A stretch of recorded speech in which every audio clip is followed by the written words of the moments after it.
السلام عليكم ورحمة الله وبركاته. ازيكم يا حبايبي، عاملين ايه؟ تعالوا النهاردة نعمل المنيو الاسبوعي مع بعض. النهاردة 31/8 يعني اخر الشهر، وبكرة ان شاء الله اول شهر جديد، شهر التوفير معايا باذن الله.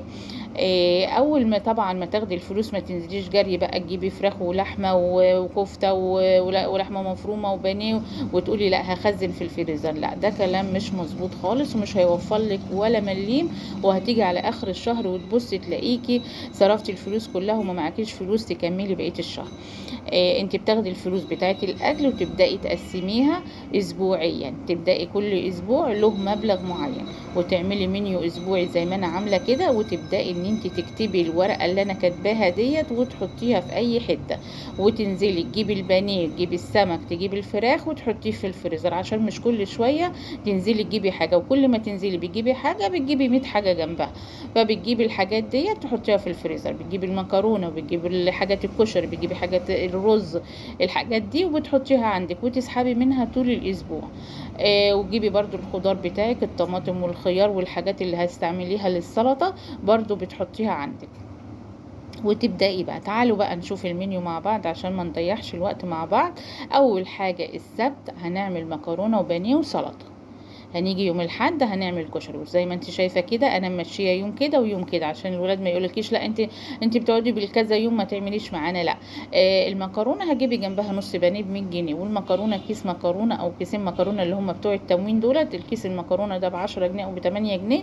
بتجيبي كيسين اتنين وبتعملي وعندك مثلا صلصه او الطماطم بتعملي وممكن تعملي المكرونه وتتعشوا بيها.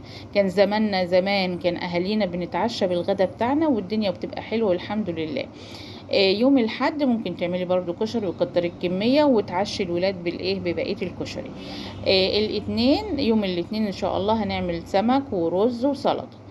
يوم الثلاث هنعمل هنا بطاطس وهنعمل مسقعة. عندي البطاطس هنا ممكن تعمليها محمرة، ممكن تعمليها يعني مهروسة ببطين كده في قلبيها، بتبقى جميلة وطعمها جميل. ولو عندك حتة سمنة بلدي ممكن تعمليها في قلب البطاطس المهروسة دي، بتبقى طعمها تحفة.